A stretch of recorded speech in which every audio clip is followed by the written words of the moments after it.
Welcome to the Savvy Social Podcast, the show that blends stories and strategies to help businesses create engaged and profitable online communities using the unique power of social media. And now your host, ANDREA Jones. Lanie, welcome back to the podcast. It's always, you're one of my favorite people to talk to, which is why I harass you on Voxer all the time about gossipy stuff, about the RuPauls and the tarot cards and stuff. Oh yes, we get into it. I love it. I love it. And I'm super excited to have you here today because, you know, social media changes so freaking fast. And I have a lot of questions that I want to just pick your brain about very publicly with our 10,000 listeners. So here we go. Here we go. So a question that we've been getting is all about social media and how, you know, it's this free resource, but does that mean we are the product? Like how is that possible? Can you tell us about how social media sites use us as the product? Right. So absolutely, yes, you are the product. We all are the product for companies like the Facebooks, which owns Instagram, the Meta universe. There's a reason why they have the highest sort of revenue of other companies, and the Googles and all the people who are collecting information about you and then reselling it to advertisers. That makes you the product. Now, there's a lot of changes happening right now. You've probably noticed, you know, every website you go on has these cookie banners now. And if you're running ads, for instance, on social media, you notice that your targeting has become less specific, perhaps, or maybe options that you had before aren't available anymore. It's because we are starting to put regulation in place. I say we, the whole world. But depending on where you're coming from, there are different data regulations and privacy regulations that will govern how data should be treated. But the overall consensus is that we need more boundaries. We need to be able to have a little bit more control over our personal information and identity online. And so you're starting to see these sorts of changes take place where these companies aren't able to access as much information as they could about you before. The same thing goes for you, by the way, as a marketer, you, ANDREA, but also you, the listeners, anyone who is involved in marketing, you'll notice that, oh, my numbers aren't as accurate. My open rates on my emails aren't, clocking the way they used to. My analytics aren't clocking the way they used to. Things aren't as accurate. It's not so much that things aren't as accurate. It's that there's more awareness around how much data is being collected, and there are boundaries being put in place and legislation protecting people. And also, people are just starting to take control of their own online identity. So you have more people blocking ads. You have people blocking tracking cookies. Cookies are what allow people to be tracked online. People are using VPNs, things that just block being able to see where people are going online, how their behavior is, where they came from, things like that. So you can expect to see a whole lot more boundaries being put in place, which is why it's all the more important for all of us as marketers to take more control over how we are tracking. Because to a certain extent, we've all relied on the Facebooks and the Googles and whatnot to actually put the tracking in place for us. So we're able to go to our reports and see, oh, this person came from this link and this person came from that link. Those sorts of, not freedoms, that's the wrong word, but those sorts of privileges that have been granted to those companies to be able to put that tracking in place on your behalf because they're benefiting from it, right?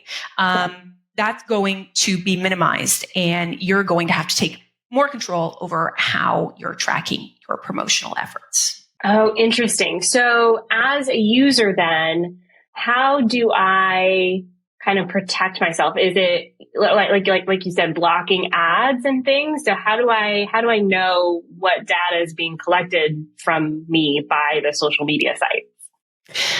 Isn't like that term is one of my pet peeves with the like users. It's maybe drug dealers and Like who calls, I get it. It's someone who uses a product. I get it. Yes. But it's just kind of slimy to me. I'm always like, when you have, so there's privacy compliant analytics software that you can use, things like Plausible or Fathom, and they refer to their users as visitors. And I like that so much better because it just kind of, it's a little bit more human, right? As opposed to being user, but that's totally a pet peeve of mine. And it's not a real problem. Listen, we call each other users online, but it kind of removes the humanity of things, right? Yeah. And I think that's at the core of what you're saying in terms, how do you protect yourself from being treated as a statistic,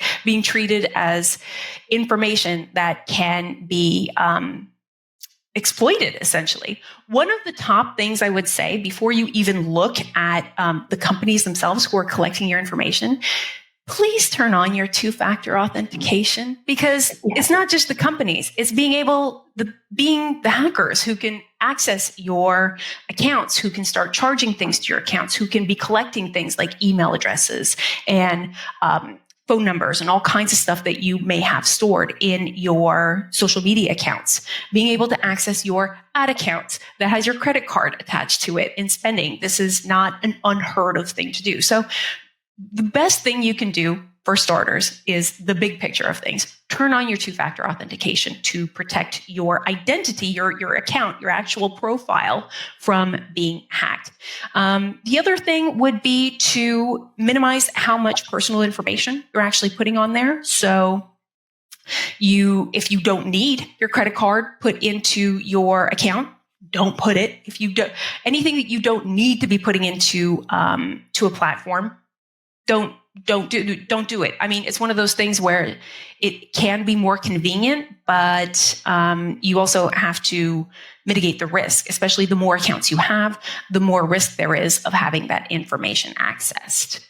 Yes. I think sometimes we think that we're protected because, we had to create an account with a username and a password, so it's safe, as if we sent our personal information through a direct message. But if a hacker gets that information, like a credit card or like a social insurance number, I don't know if direct messages are that safe, because anybody can access that information. It's actually quite scary. I've had several clients who've been hacked. One of my mentees got hacked. Someone Instagrammed her as her client, asking for information, and she didn't realize her client's account had gotten hacked. So she gave them that information thinking it was her client, and then her account got hacked. It was a whole mess. It was a mess. It's wild how this could happen to people. It really is. And you can access, if you get into an account, you can access and download all of the conversations that happened in those DMs. So if you're doing something like sharing a password with your VA, for instance, in your DMs, suddenly people would have access to that information. Anything, like you said, when you have a client who's asking for information, any of those sort of personal information, sensitive type things should never be shared in those DMs. Share it on another platform that's a little bit more secure than your social media.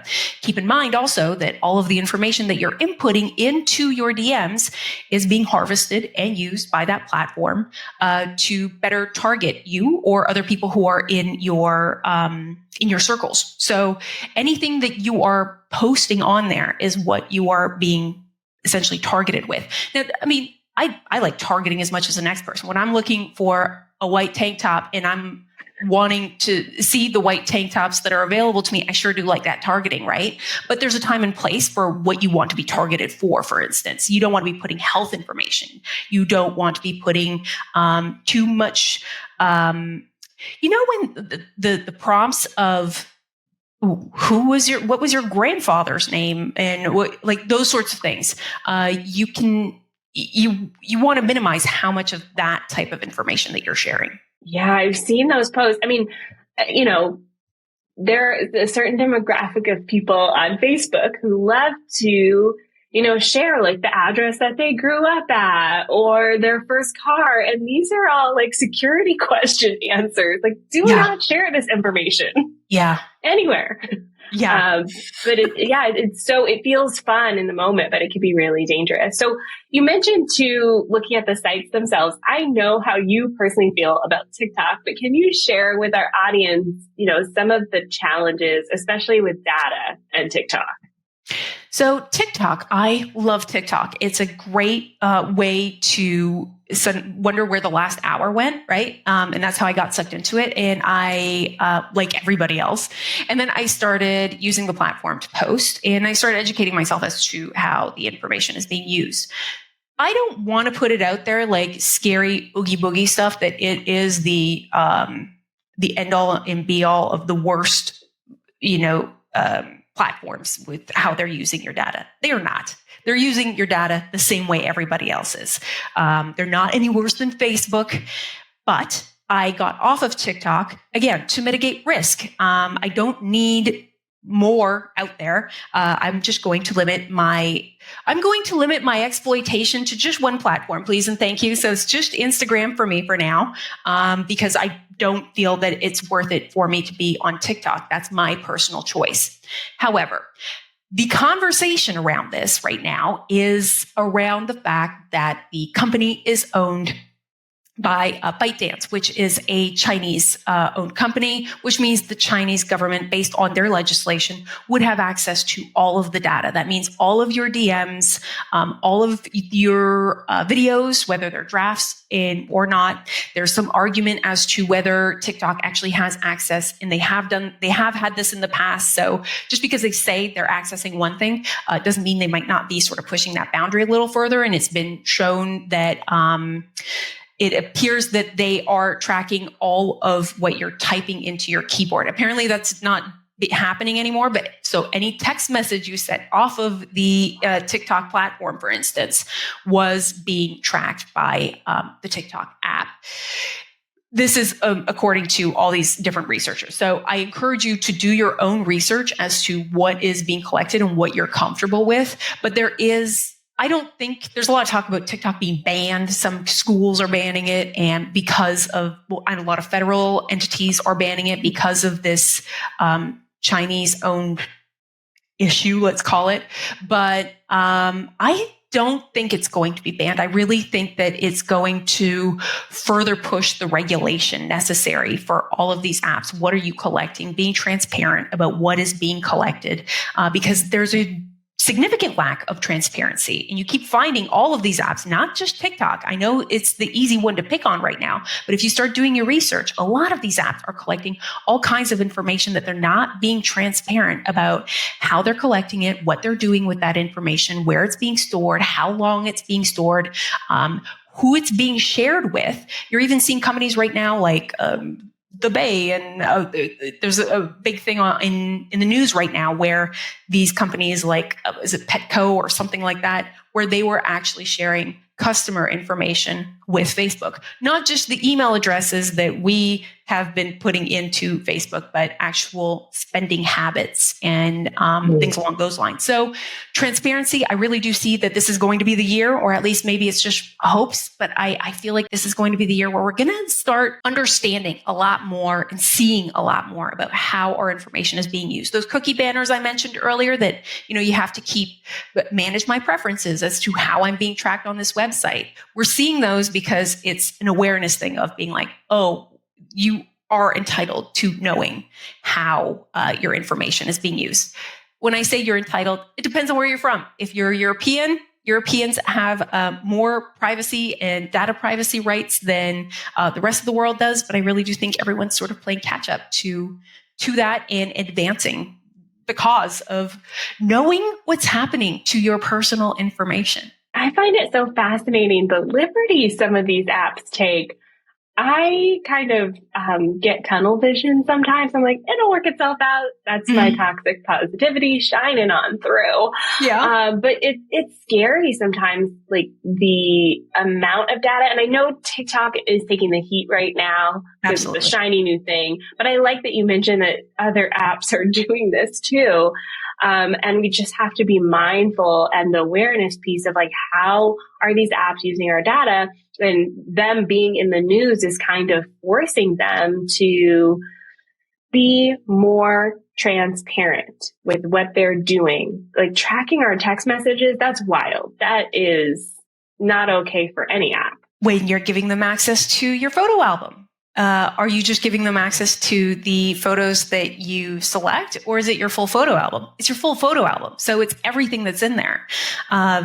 Yeah, it's so big, but I feel like we're going to be looking back a few years from now being like, oh, wow, we were rookie mistakes, huh? Just because you don't know what you don't know. And things started moving forward so fast, and companies started taking the liberties that, let's be honest, nobody was stopping them because we didn't know any better. And I really feel like as we, the public, know better, I think that we will demand better. And people who are listening to you, they're marketers. So they are people who know better than just the general public. And even there, it's a huge education part of just bringing awareness and transparency to people who are already in the know. So what is happening, a level below, where people who may not really understand how the online world works in terms of tracking and apps and accesses, how it all goes down. Yeah. Oh, fascinating. Ooh, scary and fascinating. I love this. All right.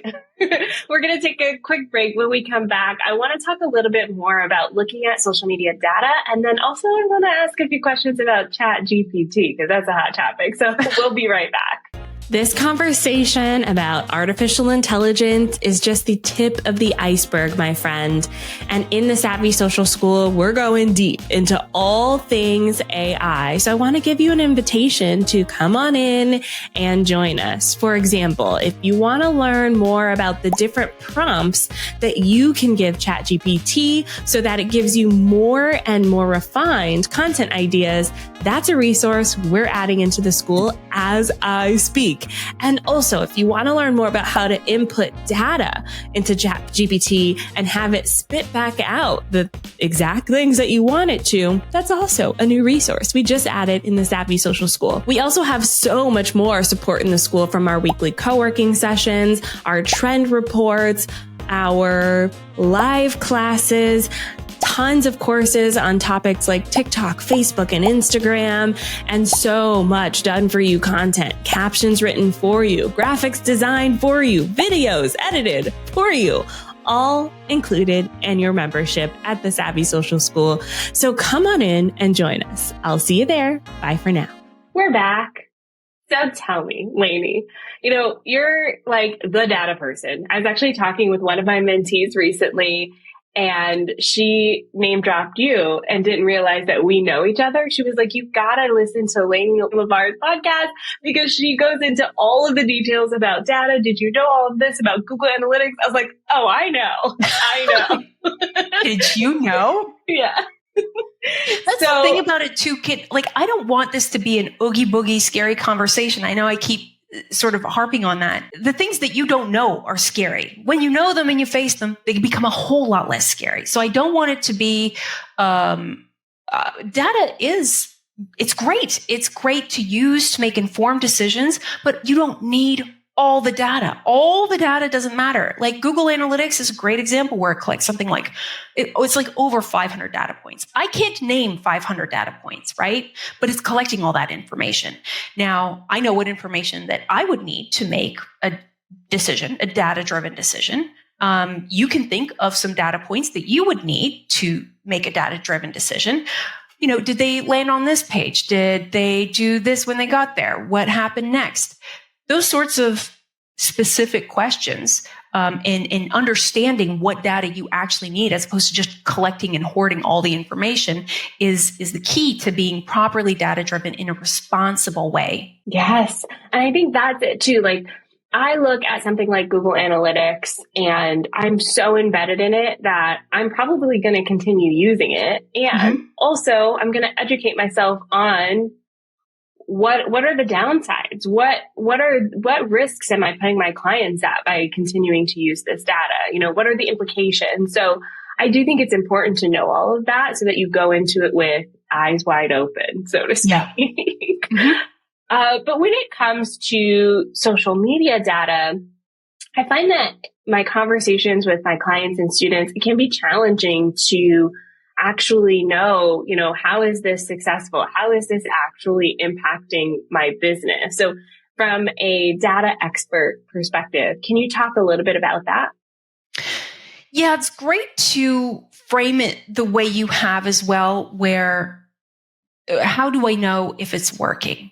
Well, you have to back it up, and you don't start by looking at the data. You start at looking, what are you doing? What are you focused on? Are you let's say Reels, for instance, is where you've been investing your time. You really want to know if that's working. You hone in on those data points. You hone in on your Reels data, and you start looking at those numbers specifically. Again, all the data doesn't matter all the time. It's just the data that reflects where your efforts are at right now. So you might have some overall data points that you look at, those just keeping your eye on those followers and seeing sort of what that growth rate is, just keeping track of that. But when you're actually going to make a decision as to what you're going to do, honing in on the actions you've taken, what your expectations are from those actions, and then looking at the numbers that will reflect whether your expectations were met is how you can not feel so overwhelmed with all of the things you could be looking at. Just looking at what you're doing. Yeah, I like that. And I think it starts with the social media platforms. I know sometimes we go straight to, sales or website traffic, but going straight to the source, Instagram Reels, data. Are you doing this yourself? Because I know you're playing around with Instagram Reels. I see you're getting creative with it. I love it. Talk to me about your whole process in this. So I have a membership to get data driven that I use. That's what I'm really creating most of my content in right now. And I'll take little snippets of the content that I'm creating for my members and create reels or stories out of those so that I'm not reinventing the wheel trying to create all kinds of different content. Look, I'm already creating great content for my members. So why don't I just show the people on social media what's happening over there? That's my thought process behind it. And that's how I want to treat social media. I see social media. The expectation with social media is that you're going to have all these conversions coming from social media. And in my experience, this is not what I see. Social media is rarely going to be your top converter to sales. But it is where you build that awareness. It's where you build that engagement. It's where you make people aware of what you're doing. It is your billboard of what your offers are, essentially. So I've really reframed how I'm using and seeing social media as being that. It's just a billboard for what is behind the scenes of what I actually have to offer. So that's my content strategy right now. Just taking what I'm already creating and making little billboards out of them. I love the billboard analogy. I think it's great. And you know what? The same thing's for my business, y'all. I know I say this a lot, but it bears repeating in that most of my sales come from email marketing. Even though I am a social media person, I also I'm a repeat outfit person on social media. There's nothing new there. I've said it all somewhere else before. And it's a great awareness tool for me. It helps grow my audience. It helps me meet new people. But most of those new people sign up for my email list and then hang out with me for 6 months before they buy anything. And I think that's important to know from a data perspective as well. What role does social media play in your business so that you can effectively use it as a tool to grow your business instead of expecting things that it's not going to give your specific business model? How do you feel about what people's expectations are of what their results will be out of their presence on social media? Yeah, I think it's a little bit like the person who goes to New York City to make it big. They're like, I'm going to be a Broadway star, and they're working at Chili's. Nothing against working at Chili's, but sometimes we think that we're going to be popular. Right. And that's the expectation instead of growing our business and making money. Yeah. And so social media can make you popular, and it can grow your business. And sometimes those things happen at the same time, but most times, most of my clients aren't, Broadway star level popular. They're your average person using social media as a tool to grow their business. So I think sometimes that little dose of reality is helpful, but most people think they're going to go viral. And going viral doesn't necessarily mean it's going to help or hurt you. It can, but it doesn't necessarily mean you're going to have the best business ever if you do. And I think chasing that can be very dangerous. Going viral also doesn't mean sales. It just means you're popular. Like there's a difference between being popular and making sales. And something I think that people forget when they're using social media is you have people complaining, oh, the algorithm and people aren't seeing me. And, the social media platforms are screwing us over. Not screwing you over. They're monetizing you. That is their business model. You are there to make them money. They are not there to accommodate you, to promote you, to grow you. They are there to make money off of you and your followers. And it's a business, just like you're running a business. So to maybe not take it so personally when you're not doing well, because it's just business. It's not personal at all. Yeah. Yeah. Have you heard this update where TikTok manually inflates views of like certain influencers? Yeah, I heard that. So what? It's like reinforcing what you just talked about. Like their goal is to keep certain people on the app so that they can make more money at the end of the day. Like, yes, the algorithm wants attention, and the average person, if you create great content and it gets attention, you will get more attention. The better the content is, the more it resonates with people. And also, we can't forget that we're playing in someone else's playground and we're playing by their rules. So absolutely, their rules go, unfortunately. Absolutely. And when you find it difficult to be exporting data, for instance, from these platforms, that's the reason why. It's their data. It's not yours. They own that data, not you. Yes. Oh, I want to talk about exporting data because you have a very interesting use case of this using artificial intelligence, specifically ChatGPT. So you export data and then you get AI to like work its magic. Tell me about it. It's what all the cool kids are talking about, right? ChatGPT. And the first thing I wanted to do when I started playing with it is like, how do I train it to tell me what my best data-driven decision is? Because that's sort of the hang up I see with people a lot, where they're like, okay, all these numbers, now what? What do I do with them? How do I know where the trends and patterns are? How do I figure out what to do next? And I found some fun use cases where you can download your YouTube data, or this isn't social media, but Google Search Console. Anything where you're using a title and importing that into ChatGPT. Now, you can't import spreadsheets, so it is a little bit of a workaround, like copy and paste, but you put that in there, and the magic happens in the prompts. I always say that the creative business owners are the ones who are the best at getting data driven because they ask the best questions. They come out with the most out of the box kind of solutions to things. They think way more creatively than analytical people do. And therefore the results, the expectations, the solutions they come up with are so much better. So with ChatGPT, the magic really is in the question asking, in the prompts that you give it. So, you upload your information and you start with, okay, give me 10 new topics to create videos on, or whatever it is. And then it'll give you 10 topics. And then you can say, elaborate on the second one, because the second one looked interesting to you. And you can ask it to give you 8 points so that you can create an Instagram carousel out of it. You can ask it to write you a 45-second script for your Instagram reels and add a call to action to click the link in the bio at the end. Like, it can do all of the work for you in terms of writing your content and your captions and your actual script.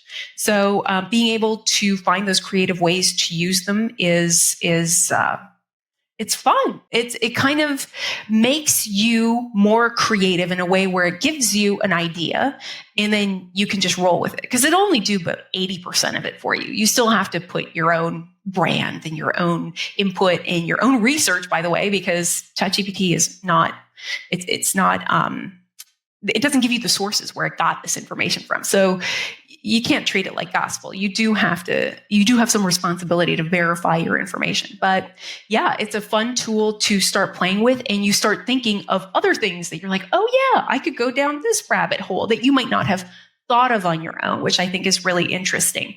It does have its limitations too, in terms of the more you play with it, the more you see the same prompts coming up, and you're like, okay, all right, I got it. But yeah, it's great to explore.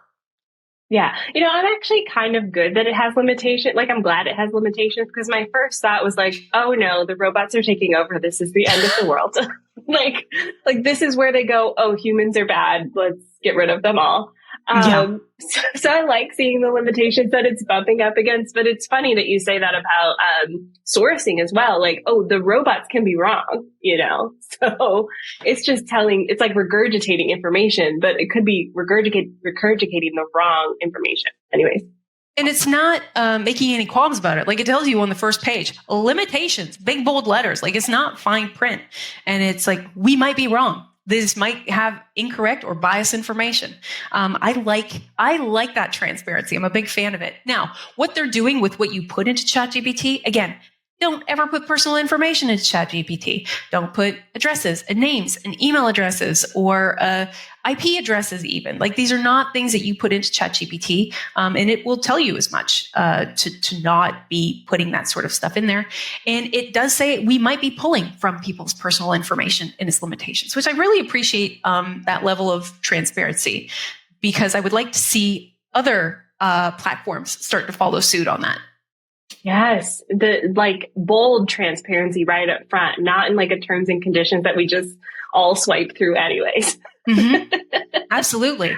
And not the legal jargon that you don't understand. I like the just, hey, here are English words.